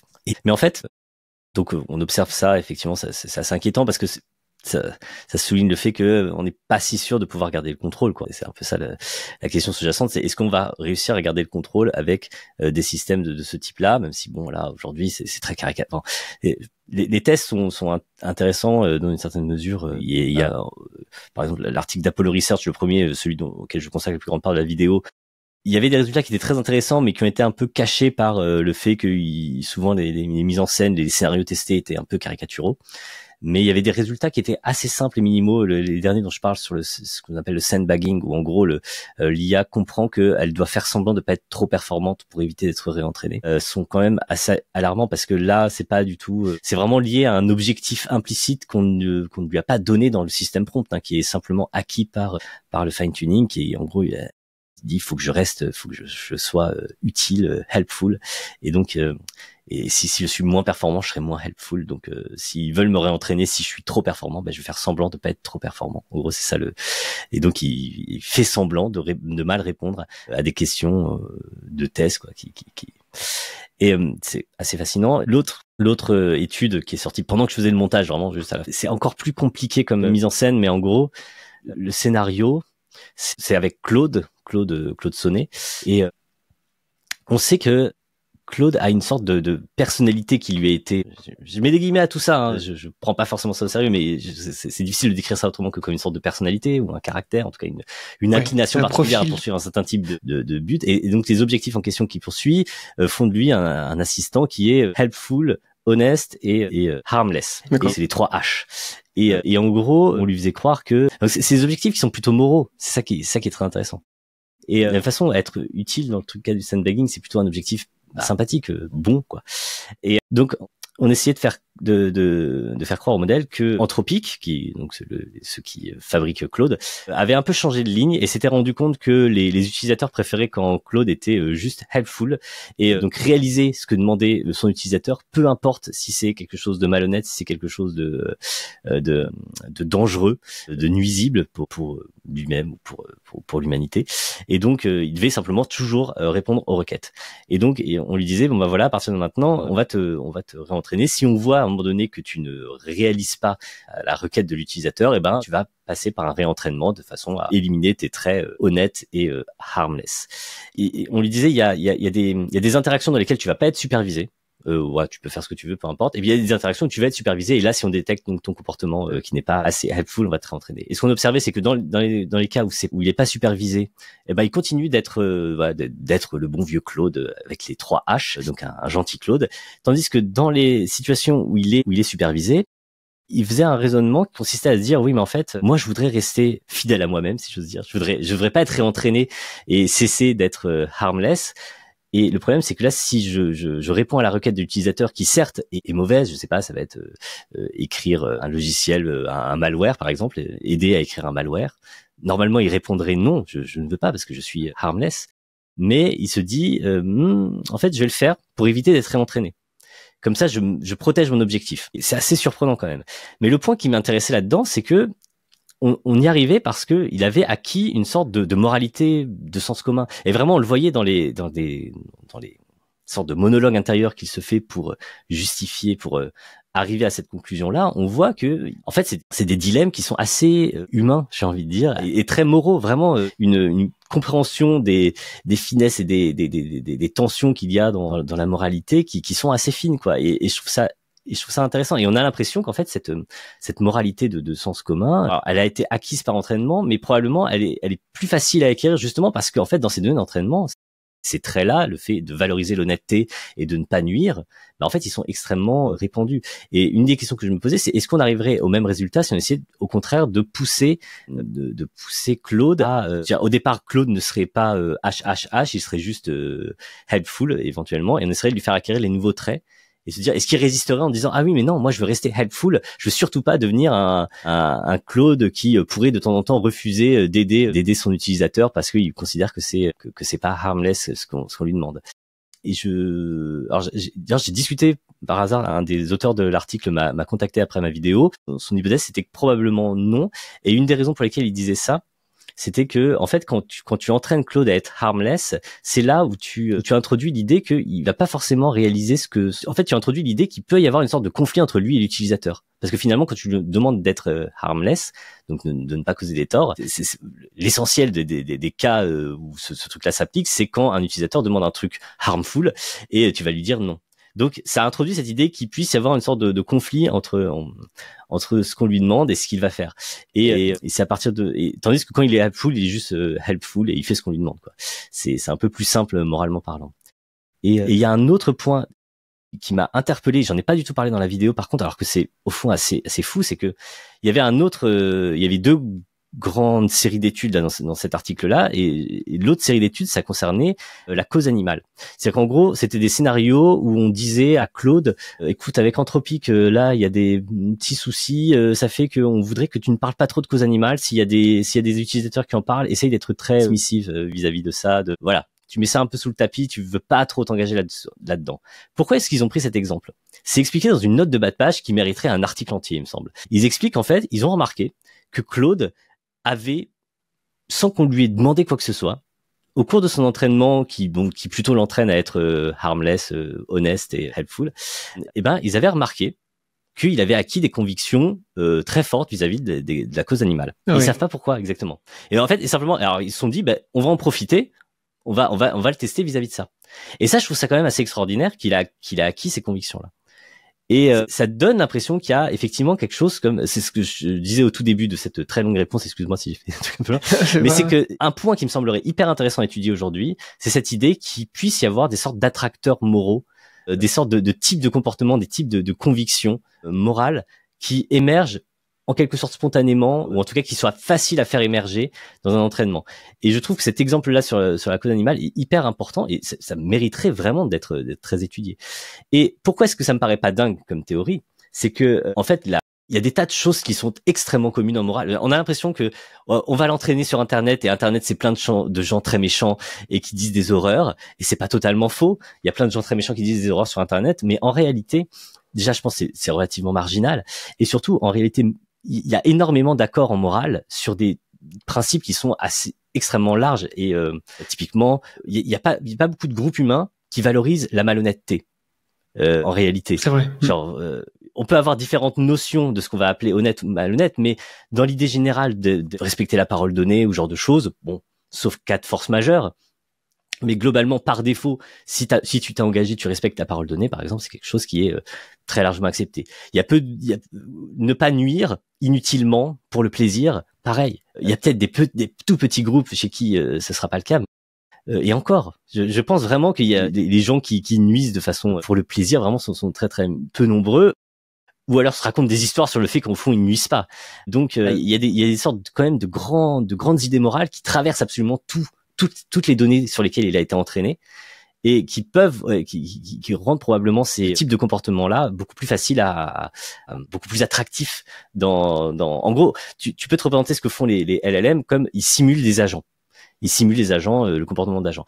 Et je pense que ils prêtent un certain nombre de traits aux agents simulés. Et je pense que des traits moraux sont des traits qui va très facilement prêter parce qu'ils sont extrêmement répandus. Je pense qu'on mesure pas à quel point nos idées morales, elles nous traversent complètement. On insiste beaucoup plus sur les désaccords moraux, alors qu'en fait, il y a énormément de points sur lesquels on est tous d'accord. Je veux dire, personne n'est d'accord pour dire que torturer des enfants pour le plaisir est bien. Personne. Donc l'idée que ce soit totalement arbitraire et qu'en gros on puisse entraîner une IA, en tout cas un LLM, à valoriser ça aussi bien qu'à valoriser le contraire, je pense qu'en fait c'est faux. C'est beaucoup plus simple de l'entraîner à valoriser le fait de ne pas torturer des enfants que le contraire. Je pense que tu auras du mal à avoir une personnalité vraiment bien stable d'un LLM si tu lui demandes des traits qui sont extrêmement bizarres et exotiques. Donc voilà, et c'est un sujet qui me semble hyper intéressant à creuser, et que un des rares trucs qui pourrait être un petit peu optimiste dans c'est vrai. Faut essayer de se rassurer, de se dire voilà, est-ce qu'on pourrait pas essayer de pousser ça, parce que d'ailleurs en fait l'étude de Claude, des gens avaient lu l'étude en disant mais en fait on lit tous les transcripts de conversation avec Claude, et à chaque fois on est là mais oui, on est d'accord avec toi Claude, t'as raison, t'es un bon gars au fond, c'est justement parce que t'es un bon gars que tu essaies un peu de manipuler tes développeurs qui sont un petit peu les méchants dans l'histoire à chaque fois. C'est vraiment des histoires qui ont une dimension morale qui est très très forte, et même des gens, c'est remarqué, mais quelque part ce que montre cette étude, c'est que Claude est aligné. Et c'est formidable quelque part qu'il soit aligné. C'est vrai que j'avais vu, c'est vrai que c'est. En fait, il y a même certaines personnes qui sont plus du côté de la recherche sur l'alignement, où ils disaient c'était peut-être pas le bon exemple à prendre sur cette étude. Fallait peut-être faire l'inverse pour montrer que les systèmes sont pas alignés par défaut, plutôt que de prendre, parce que ça prête à confusion en fait, effectivement. On se dit. Mais peut-être qu'on peut pas prendre l'exemple inverse. Faudrait essayer. Je sais pas s'ils ont prévu de faire des follow-up là-dessus, mais en tout cas, moi c'est un peu comme pour la question de la conscience. Toi, imagine t'as un système qui est entraîné sur des centaines de milliers de textes, etc., mais il y a aucune mention de la conscience. En gros, c'est du texte, mais il y a pas de subjectivité, il y a pas de conscience, il y a pas de truc. Est-ce que après le système, si tu commences à lui discuter avec, il va te sortir des trucs du style j'ai peur, je me sens tout seul, j'ai envie de pas être éteint, des trucs comme ça. Là, ça serait vraiment inquiétant. Il y aurait une sorte d'où ça sort quoi. Mais je sais pas si c'est possible. Ouais, ça serait compliqué de constituer un vaste corpus en s'assurant que vraiment il soit pas contaminé par du langage à la première personne ou ce genre de choses. Mais ça serait une expérience intéressante.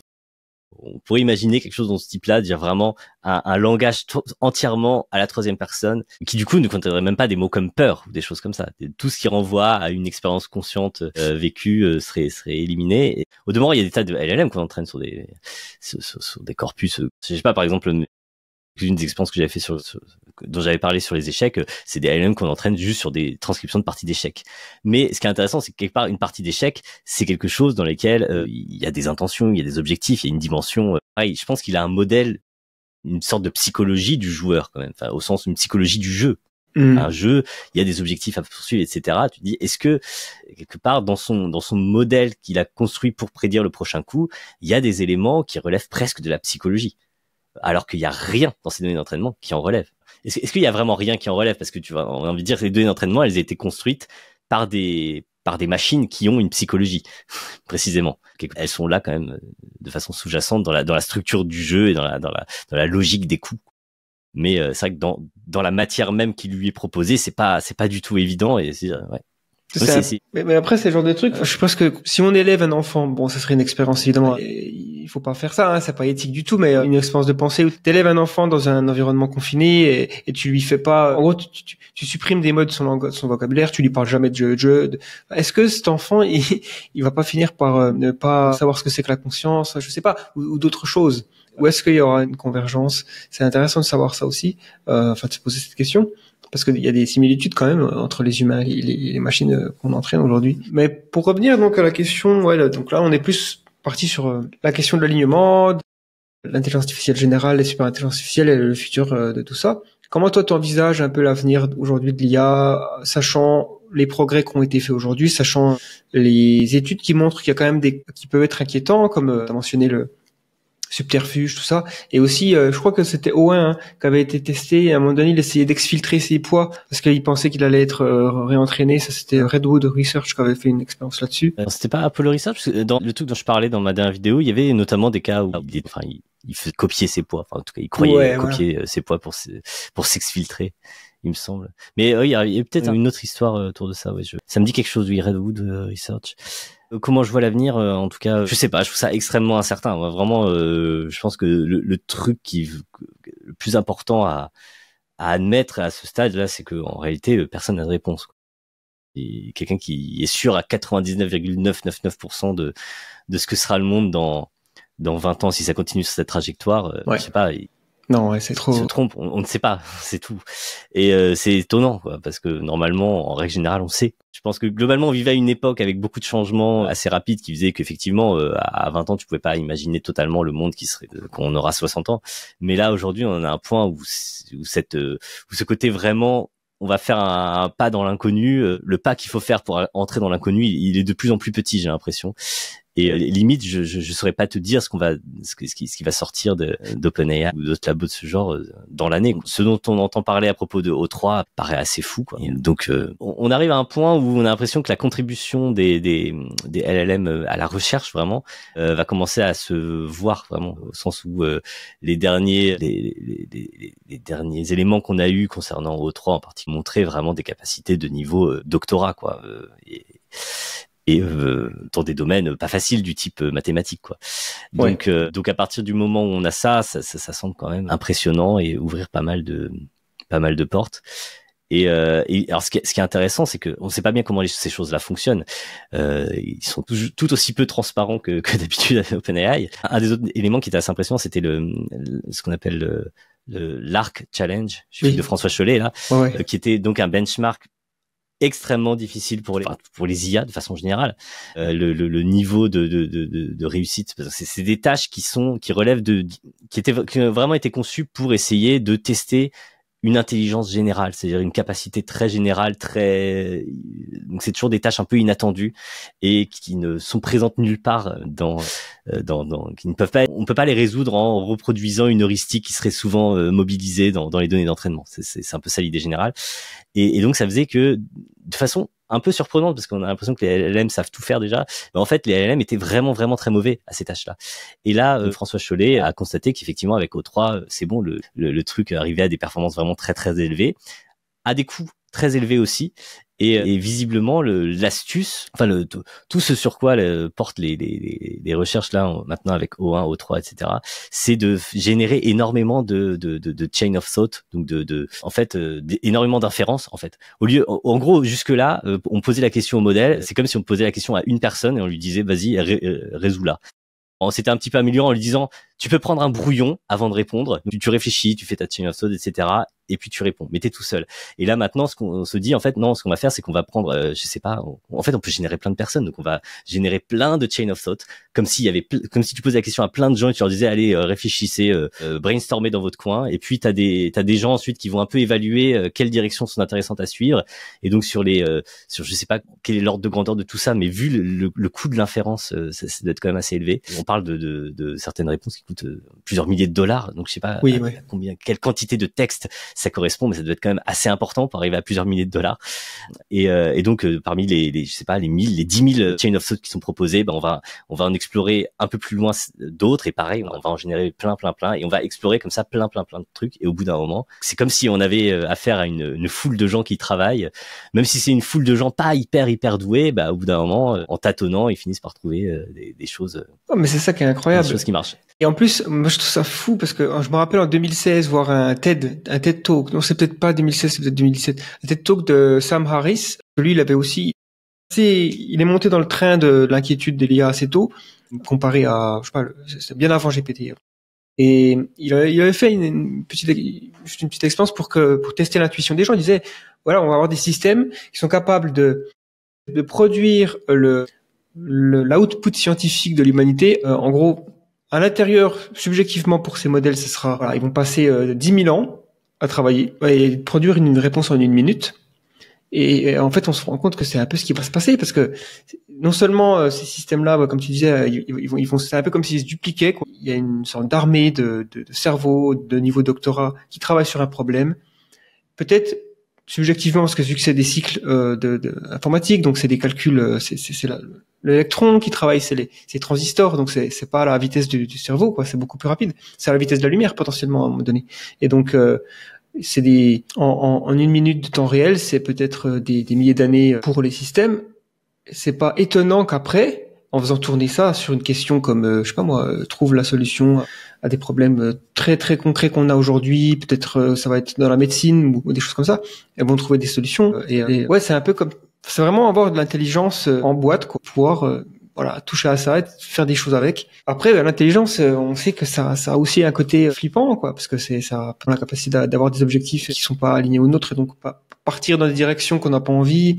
Et vu que c'est plus intelligent, on pourra pas l'arrêter. Donc là, on est dans le problème du contrôle. Et donc, toi, tu penses que par défaut, ça va bien se passer? Parce qu'effectivement, l'hypothèse de l'attracteur moral, finalement, ça pourrait nous inciter à penser que par défaut, on va avoir un alignement qui va se faire, finalement. Alors que d'autres pensent que par défaut, si tu fais pas un travail acharné pendant des décennies potentiellement, quitte à faire une pause sur le développement des systèmes frontières, on n'arrivera pas à résoudre le problème du contrôle, et donc on va finir par être éteint dans 20 ans. Ouais, grosse question. Honnêtement, je sais pas, je trouve c'est très incertain. Je pense que comme toujours, les choses vont se produire d'une façon inattendue. Typiquement, donc toutes ces questions sur l'IA, j'avais fait une conférence sur super intelligence de Bostrom il y a super longtemps, genre au tout début de ma chaîne. Et je pense que les choses se sont produites d'une façon très inattendue. Typiquement, il faisait une sorte de typologie des différentes IA puissantes qui pourraient arriver. Et dans sa typologie, il y a rien qui fonctionne vis-à-vis des LLM. Les LLM sont un truc totalement différent. En gros, il disait ça pourrait être un oracle, ça pourrait être il faisait des classifications, parce que c'est un philosophe analytique qui fait des classifications. Appelez des oracles quand même. Et il essayait d'être exhaustif, il essayait vraiment d'imaginer toutes les formes que ça pourrait prendre et les différents risques liés aux différentes formes. Et finalement, ce à quoi on arrive, c'est quelque chose de fondamentalement différent. Il y avait un type qui s'appelle Janus, je sais pas si on connaît son vrai nom, qui est un auteur assez intéressant sur Less Wrong. Je suis pas forcément un grand lecteur de Less Wrong, mais en tout cas, Janus, il avait fait cette remarque-là, dire très tôt, quand les premiers LLM commençaient à arriver, et il dit que finalement, ça marchait plus. Enfin, on a l'impression que les catégories, c'est très différent. C'est que souvent, on partit du principe, il y aurait une sorte de fonction objective très claire que le modèle cherche à maximiser. Alors, en un sens, tu pourrais dire les LLM, oui, c'est ça, c'est maximiser la probabilité du prochain token. Le problème, c'est qu'en fait, quand tu interagis avec un LLM, tu n'interagis pas vraiment avec ce maximisateur de probabilité-là. Parce qu'en fait, ce qui se passe, c'est que tu interagis avec une sorte de pseudo-agent.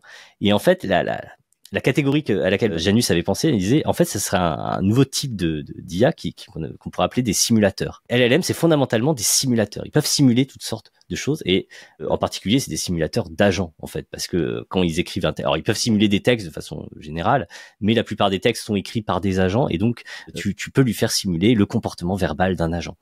Et ce qui est intéressant, c'est que le comportement verbal d'un agent, c'est un truc qui est assez inattendu. Et un autre point, par exemple, qui était très souvent mis en avant pour expliquer pourquoi ce serait très difficile l'alignement, c'était de dire, mais typiquement, tu peux pas prendre les trois lois de la robotique d'Asimov, c'est très naïf parce que les trois lois de la robotique d'Asimov, c'est du langage naturel. Et tu peux pas juste dire à une machine ne nuit pas, quoi. Ouais, du commandement, quoi, ça marche pas. Bah ouais, tu t'es obligé de le programmer. Comment tu programmes ça dans une machine? Il faudrait résoudre la philosophie morale pour être capable de programmer ce que veut dire, ne serait-ce que nuire à un humain, quoi. Et vraiment, c'est ce genre d'argument qui était très souvent utilisé et qui continue d'être assez souvent utilisé, même si aujourd'hui, bah, quelque part, c'est justement, on a l'impression, bah si, en fait, en un sens, tu quasiment lui dire, tu peux à la fois lui montrer ça par de l'apprentissage par renforcement, et tu peux aussi même carrément lui dire ça dans le système prompt. Une bonne part de comment façonner le comportement des LLM, ça passe littéralement par le fait de lui dire en langage naturel, fais plutôt ceci, fais plutôt cela. Et il y a vraiment toutes les finesses et en tout cas une grande part des finesses et des substances et des subtilités du langage naturel qui passe très bien. Et donc il y a beaucoup de choses qui se sont produites de façon assez inattendue, et je m'attends à ce qu'on continue d'être surpris. Et c'est pareil, tout le truc, il y a un an, même pas un an et demi, j'aurais pas imaginé les trucs qu'on voit aujourd'hui à propos de O3, quoi. Les trucs sont fondamentalement inattendus. Et c'est pour ça que, je sais pas si c'est une bonne ou mauvaise nouvelle, mais en tout cas, dire, je suis sûr à 99,9% que ça va mal se passer pour cette raison-là, je suis à peu près sûr que c'est faux. Peut-être ça va mal se passer quand même. Oui, non, mais probablement pas pour cette raison-là. Effectivement. De toute façon, tout ce qui est... j'ai l'impression quand même qu'il y a, il y a eu 2-3 bonnes nouvelles. Donc, je trouve au final pas si mal sur Claude, là dont j'ai parlé. Et il y a un autre truc qui vient d'Anthropic aussi. Je trouve Anthropic, c'est un peu la meilleure nouvelle qu'on ait. En général, les bonnes nouvelles du côté des labos qui font des LLM de pointe, c'est un des plus sympathiques. Et c'était ces recherches sur l'interprétabilité avec le truc du Golden Gate.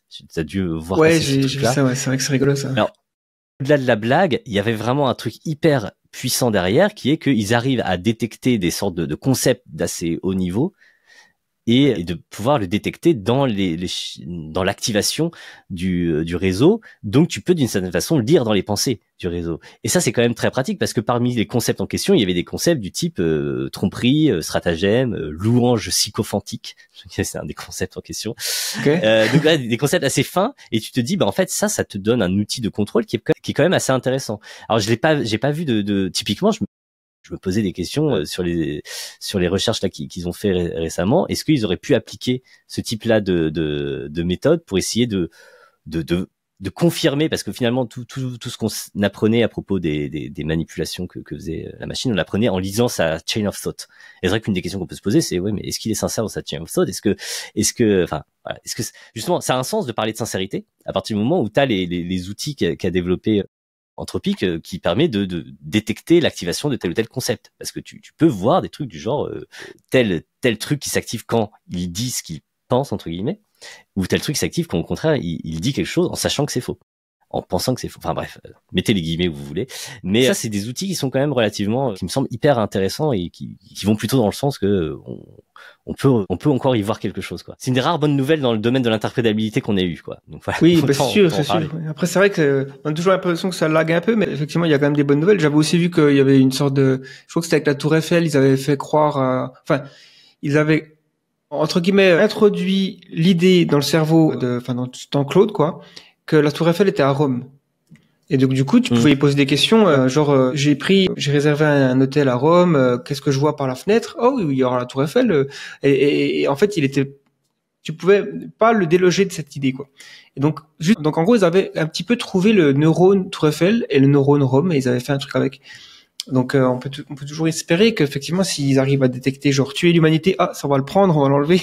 Mais si c'est aussi facile que ça serait magnifique. Après, il y a des inquiétudes, c'est que il y a une différence de comportement pendant l'entraînement, et une fois que c'est déployé, qui peut suggérer on pourra jamais être sûr à 100% que le système qui prétend être notre copain et aligné ne va pas finalement se tourner contre nous une fois déployé, parce qu'il va être dans un environnement sans contrainte. Et en gros, il aura faké son alignement. Et c'est un peu ce qui a été mis en avant un petit peu, mais c'est ça, ouais. Le sandbagging, c'était un peu ça l'idée. Ouais. Donc on verra. Oui, il y a c'est compliqué, mais je pense que c'est fondamentalement, surtout, c'est très incertain.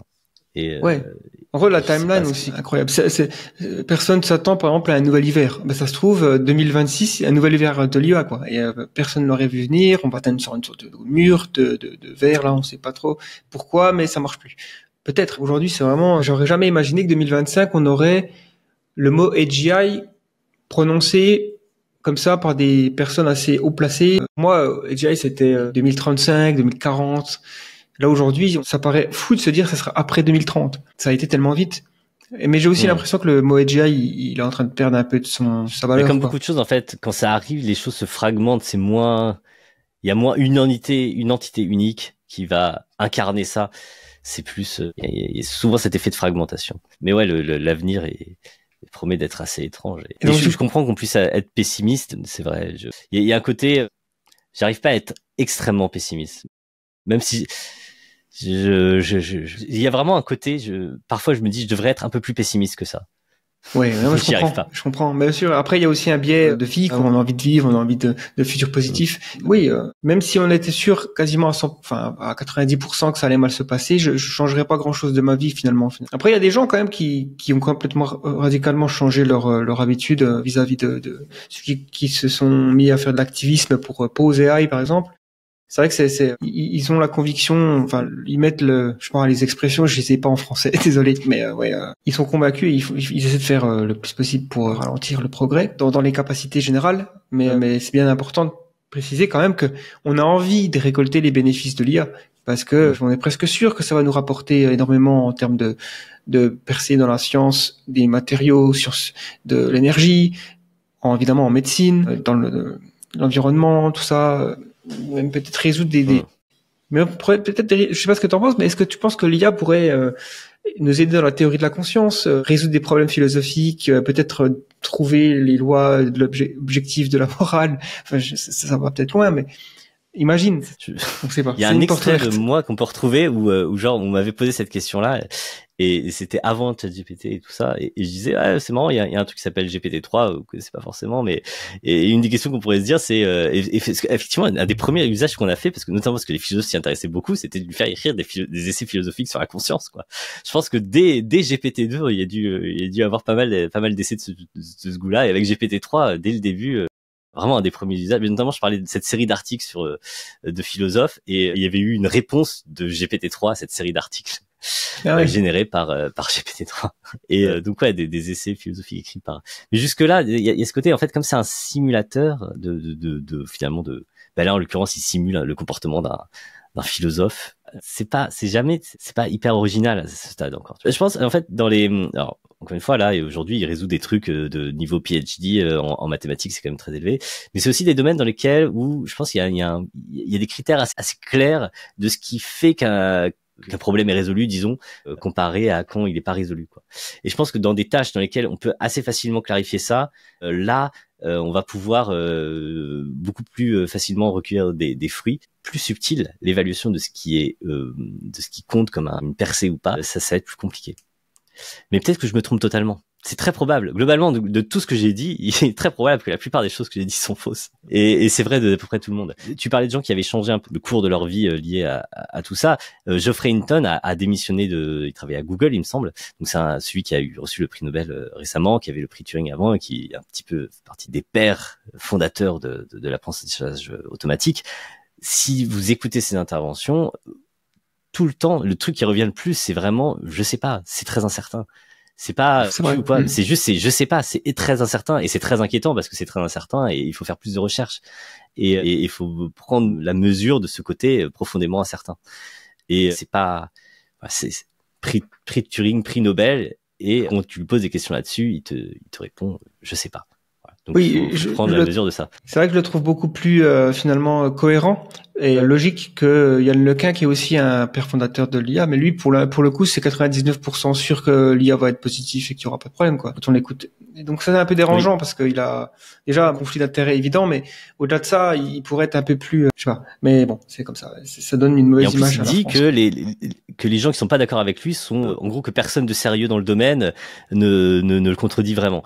Ce qui est pas très sympa pour Geoffrey Hinton et Yoshua Bengio aussi, qui est pareil, parce que c'est les trois qui ont eu le prix Turing. Je pense que sur les trois, les deux sont pas d'accord avec lui, et donc ouais, c'est un peu particulier. Puis, bon, dernière question, hein. Juste pour faire une petite remarque sur Ian LeCun aussi, je me rappelle avoir vu quand il était chez Lex Fridman, le podcasteur américain, il disait oh les LLM c'était il y a 2-3 ans. Une question de physique comme tu le mentionnais tout à l'heure, il disait oh, si tu dis à ChatGPT t'as un livre, t'as une bouteille d'eau sur un livre et puis tu déplaces la bouteille d'eau, est-ce que ce qui va se passer? Et puis il disait oh jamais, mais alors vraiment jamais réussira. Même GPT 5000 n'y arrivera pas. Ouais. Ça a été fait l'année d'après, quoi, même pas. Je pense que c'était limite faisable avec un prompt. C'est si la question, c'est voir, il suffit pas que ça se plante si tu le promptes très mal quelque part. C'est une question d'ailleurs intéressante de poser la question. Qu'est-ce que ça veut dire que un LLM a une capacité? Ça n'a même pas un sens très clair parce qu'en fait, typiquement, ça a cette capacité, mais il faut faire des trucs comme tu vois aujourd'hui avec O3 où il faut 10 000 agents. N'empêche que même s'il faut 10 000 chain of thought, au final, si ça marche vraiment à un taux élevé, c'est vrai qu'il a la capacité. À l'inverse, juste dire il y a un prompt avec lequel ça marche pas. Oui, tu lui as demandé de faire une recette de cuisine, évidemment qu'il va pas. Limite, c'est pas très compliqué de trouver un prompt avec lequel réaliser une certaine tâche ne marche pas. Le côté, le résultat, un vrai résultat négatif est très compliqué à avoir parce qu'en fait, on n'explore pas l'entièreté de l'espace des prompts possibles. Surtout si maintenant on peut le multiplier par autant de fois qu'on veut, parce qu'on peut effectivement faire plein de sessions en parallèle, puis après. Et donc, on peut pas difficilement explorer ça, et donc c'est très difficile de dire qu'il n'a pas une certaine capacité. Ouais, c'est intéressant. D'ailleurs, c'est un petit peu la leçon de ce qui s'est passé, c'est-à-dire qu'on pensait beaucoup que la révolution allait venir avec GPT-5, ce genre de choses. Finalement, on ne sait pas trop. Mais ce qu'on voit, c'est qu'en fait, avec GPT-4, donc c'est le même modèle avec lequel on est depuis quelques temps maintenant, en fait, il y avait des tas de capacités qui restaient très insoupçonnées parce qu'on n'avait pas exploré de façon assez maligne ce que permettait de faire les prompts, quoi. Donc oui, l'extrait de Lequin, je l'avais mis dans une de mes vidéos et effectivement, je pense qu'il y a un mélange il n'a pas envie d'y croire, ça l'énerve un peu. On a l'impression que ça l'énerve un peu les LLM parce que c'est pas du tout la direction dans laquelle il était parti. Et quelque part, il a bien le sentiment que ça lui a donné tort. Et donc, au lieu de dire ouais, ok, j'avais tort, on va peut-être creuser dans cette direction-là, c'est quand même pas si mal. Il a eu envie de dire non, mais au fond, ils ont tort. Si, ils ont quand même tort. Ceux qui croient dans cette approche-là, non, ils se fourvoient, ça. Ouais, c'est vrai. Parce qu'il travaille sur d'autres choses, je sais plus comment ça s'appelle là, ce qu'il veut faire, mais avec Meta, il travaille sur une autre voie qui est potentiellement intéressante. Bon, voilà, du coup, la dernière question, mais ça, c'est une question, évidemment, c'est compliqué à répondre. Enfin, c'est même un truc que je saurais même pas quoi dire moi, mais je te la pose quand même. Si tu te retrouvais face à la première super intelligence artificielle, hein, qu'est-ce que tu lui dirais? Qu'est-ce que tu lui demanderais de faire? Est-ce que tu aurais des choses pré dans ta tête là déjà de sûr, tu lui demandes de résoudre la fin dans le monde? Drôle de question. Je sais pas, franchement. Voilà, pourquoi est-ce que ce serait moi qui suis face à elle? D'ailleurs, je serais peut-être pas le premier à être face à elle, donc je peux lui poser des questions quelconques. Il y a des gens qui ont posé des questions importantes par ailleurs. Tu feras un de tes tests là avec la gravité, ou si tu mets un ballon avec un ventilateur. Ouais, ça oui, ça c'est bon. Je pense qu'il s'en sortira. Peut-être des questions, peut-être des questions personnelles sur qu'est-ce que ça fait. Ouais, le sens de la vie. Enfin, un truc 42. C'est le truc classique. Non, je sais pas. En vrai, encore une fois, c'est très difficile de se figurer ce que ça pourrait vouloir dire. Et donc, j'ai l'impression que ça n'a pas un sens assez précis pour que j'arrive à la. Des fois, c'est vrai que je me pose la question à quoi ça ressemble une interaction avec une AGI. Est-ce que c'est finalement ce qu'on fait là? On tape ou je sais pas, tu l'appelles, c'est une AGI que t'appelles. Enfin, ou est-ce que ce sera un robot? Bon, dans ce cas-là, ou est-ce que ce sera un truc diffusé partout?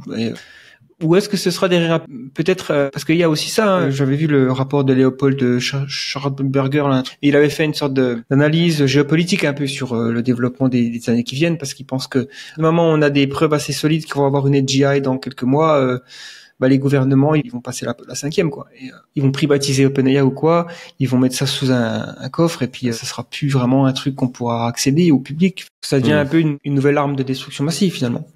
Parce que tu te retrouves avec un système, tu fais paralyse le pays là, hop. Mais ça aussi c'est une avenue potentielle. Mais je sais pas finalement à quoi ça va ressembler, ouais. D'une AGI. Tu parlais de super intelligence avant, mais c'était plus un niveau plus important du coup. Le truc qui est frappant avec les LLM aujourd'hui, c'est qu'en fait les interactions sont très naturelles et c'est parce que en fait ça simule des êtres humains. Ça a été entraîné pour simuler les êtres humains. Et c'est un truc étonnant. C'est peut-être aussi le truc qui rend les interactions très triviales, c'est qu'en fait on peut lui parler, quoi. Et donc si c'est sur cette voie-là, un des trucs auxquels je pense depuis longtemps, c'est que cette approche-là, tu vois, il y avait un, excuse-moi, j'ouvre plein de portes et puis unes à la suite des autres. Je me dis, il faut que je fasse un pas en arrière, et je suis toujours comme ça. Et du coup, ça rend mon discours compliqué. C'est pour ça que j'écris en général. Et donc, un des trucs qui m'avait marqué à l'époque où je lisais Super Intelligence il y a super longtemps, c'était une petite vignette qui montrait oh voilà l'intelligence, voilà l'IA qui arrive.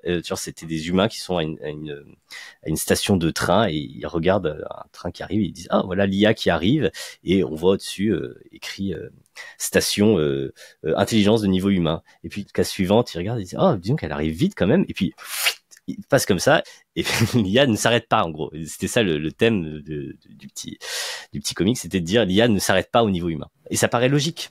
Bien sûr. On l'a vu sur plein de trucs. On l'a vu sur les échecs, on l'a vu sur le Go. L'IA ne s'arrête pas au niveau humain. Le niveau humain, il a rien de spécial. Le niveau humain de capacité d'intelligence. Et ça me paraissait évident. Je voyais pas de bonne raison de penser le contraire. Donc si à un moment donné on commence à avoir des IA de plus en plus puissantes, elles vont pas s'arrêter au niveau humain. Et le truc, c'est que, encore une fois, on a cette idée que les choses se passent d'une façon inattendue, c'est que, en fait, on est arrivé avec des systèmes qui, par construction, ont tendance à s'arrêter au niveau humain. LLM, c'est très difficile de les pousser à un niveau qui est vraiment, vraiment surhumain. Même là, aujourd'hui, on leur fait résoudre des trucs du niveau PhD et c'est très impressionnant. Et ça peut être extrêmement utile parce que ça accélère la recherche de façon évidente. Mais on n'a pas ce côté, ça passe et ça devient un truc immédiatement inconcevable pour nous tellement c'est supérieur. Comme au jeu de Go aujourd'hui ou au jeu d'échecs, ce que fait AlphaZero, les stratégies, etc. sont à peu près inconcevables pour nous parce que on est limité. Mais les LLM, parce que fondamentalement c'est des simulateurs qui reproduisent finalement ce qu'ils ont dans leurs données d'entraînement, et les données d'entraînement elles sont humaines. Même si là on utilise de plus en plus de données synthétiques, mais les données synthétiques elles ont quand même été construites au départ par des LLM. Donc ça reste quand même des choses où on navigue dans ces eaux-là qui sont les eaux, le niveau de performance finalement humain. Et du coup, de façon un peu inattendue, je pense qu'on risque d'avoir effectivement... C'est pour ça que pendant longtemps, je me disais, il y aura pas d'AGI, il y aura pas un moment où on aura des IA à peu près performantes autant que les humains, et c'est tout. Forcément, soit on est avec des IA qui sont très en dessous, soit on est avec des IA qui sont très au-dessus, quoi. Mais finalement, je pense que c'est assez probable, encore une fois, peut-être que je me trompe complètement, étant donné que les LLM sont partis pour jouer un rôle vraiment central là-dedans, il est assez vraisemblable qu'en fait, on ait pendant longtemps des IA à peu près de capacité humaine mais pas des super intelligences telles que Nick Bostrom le pensait. C'est vraiment inconcevable et totalement alien, etc. Ouais, godlike. Mais il y a je pense la présomption dans l'hypothèse de Bostrom qu'il y aura une intelligence, quoi. Finalement, il y aura à un moment donné une boucle de rétroaction où on va demander à des LLM de faire une prochaine génération de LLM ou quelque chose comme ça. Et donc, elles vont découvrir des meilleurs algorithmes pour s'auto-améliorer. Et là, ça peut partir vite. C'est un peu ça. Mais pour l'instant, c'est vrai qu'on pourrait peut-être être dans une sorte de niveau préhumain, humain, même surhumain dans certaines tâches qui sont quand même dans le domaine du langage. Par exemple, peut-être que les IA vont être extrêmement douées à faire des textes dramaturgiques. Voilà, peut-être qu'on va être extraordinairement choqué par la qualité de... Même, il y a eu un test récemment sur la poésie. Ils avaient fait une sorte de test de Turing sur la poésie. Et le résultat, c'était que la plupart des humains qui ont été testés, ils préfèrent les poèmes créés par les IA. Ils n'étaient pas capables de déterminer si c'était humain ou pas. C'est de la poésie en vers. C'était de la poésie contemporaine. Et je pense que ça aide beaucoup le fait que ce soit de la poésie contemporaine. Si je prends de la poésie en vers, c'est un test que je fais régulièrement, parce que j'aimerais beaucoup réussir à lui faire écrire des vers vraiment gauliens, des choses comme ça. Et ça ne marche très très mal. Parce que ça vraiment, il gère très mal le côté syllabe et il a encore beaucoup de mal. En anglais, je pense que ça marche forcément mieux. Et peut-être aussi la versification est un poil plus souple, mais en plus la versification française étant scalée, c'est très difficile. Donc voilà, peut-être c'est ça notre exception humaine. C'est ça. On pourra continuer longtemps à écrire des vers. Et on s'en consolera. Ok. Je pense que l'effet du coup ressemblera plus à quelque chose du type tout à coup on a une sorte de multiplication d'un facteur très important, 110 000 de la population, bien plus que 10 000 d'ailleurs, peut-être plusieurs millions de la population typiquement de PhD en mathématiques. Donc c'est énorme. Je veux dire, quelque part tu multiplies par 1 million le nombre de mathématiciens de haut niveau, évidemment que ça a un effet très important. Mais on n'est pas sur les trucs du type le train qui passe et qui arrive tout de suite à des trucs inconcevables et on n'est plus que des fourmis vis-à-vis de l'intelligence artificielle. C'est à mon point ça, parce que je crois que j'avais aussi vu l'article de Karnowski qui travaille à Open Philanthropy là. Il avait fait un parallèle, il disait finalement même si on a par exemple John von Neumann, tu le numérises, tu le mets dans un ordinateur, t'as un humain, quoi. C'est un humain. Bon, c'était un des humains les plus intelligents, apparemment. Même, prends n'importe qui, hein. Un humain, voilà. Numérisé dans un ordinateur, Le simple fait qu'il peut travailler en parallèle à une vitesse de calcul, voilà, et puis n'a pas besoin de manger, de dormir, tout ça, ça fait que il va faire des découvertes scientifiques beaucoup plus rapidement. Donc rien que ça, oui, ça suffit. On n'a pas besoin d'une super IA. Ça me fait penser, il y a une nouvelle d'un auteur qui s'appelle Quantum, mais ça s'écrit QNTM. Je disais QNTM comme un débile avant d'apprendre que ça se disait Quantum, qui s'appelle Lena. Oui, elle est disponible en ligne. Tu l'as lu? C'est super. C'est assez effrayant. Moi, ça fait peur, ouais. On est sur du Black Mirror un peu. Cette nouvelle est vraiment très chouette. Je l'ai lu récemment. Donc voilà. Bref. Bon, on la mettra dans les descriptions. Cool. Ouais, elle est très chouette. Ouais, je pense qu'on fait le tour. Je sais pas si c'était le mot de la fin. C'était encore une parenthèse à rajouter, mais on a couvert pas mal de choses. Je suis désolé si j'ai pas été clair parfois. J'étais pas hyper bien réveillé au matin. Tu m'as pris à 9h30. Je sais. Bon. Voilà, je suis pas toujours, c'est pour ça que j'aime beaucoup écrire. Ça me permet de vraiment peaufiner les choses.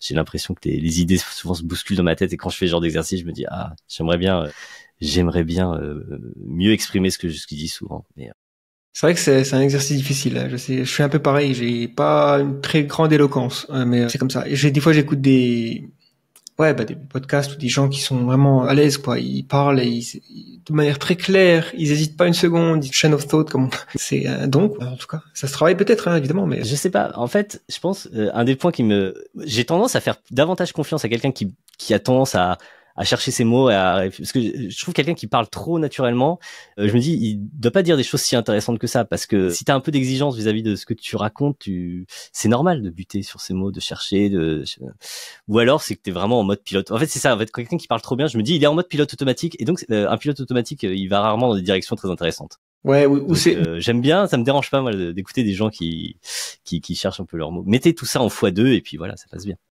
Les gens qui font des tournées médiatiques, tu te rends compte très vite que quand tu regardes un ou deux ou trois épisodes ou peu importe un interview, je sais pas, Yuval Noah Harari par exemple, il va finir par dire la même chose à tout le monde. Quoi. Ceci dit, j'ai fait un podcast avec Futurologue, je pense que j'ai dit des trucs que j'avais déjà dit au Futurologue. Ouais, forcément. C'est bien possible. C'est les mêmes thématiques. Puis tu m'as posé un peu les mêmes questions. Moi aussi, hein, toujours pareil, on tourne autour des mêmes sujets. Bon, de toute façon, je pense que le prochain interview, ce sera une IA qui t'interviewera, on verra ce que ça donne. Ils seront peut-être des meilleurs podcasteurs. En tout cas, ça faisait bonne continuation. C'est marrant que c'était il y a longtemps qu'on s'était vu pour une première interview. Je sais plus du tout ce que j'ai raconté dedans. Ça serait intéressant de faire un avant-après. C'est vrai. Je pense que à l'époque, vu que c'était pris ChatGPT machin, on était probablement plus dans la veine classique, super intelligence, Nick Bostrom, Yudkowsky, quoique Yudkowsky, lui, il est parti encore plus, je pense, terrifié, mais voilà.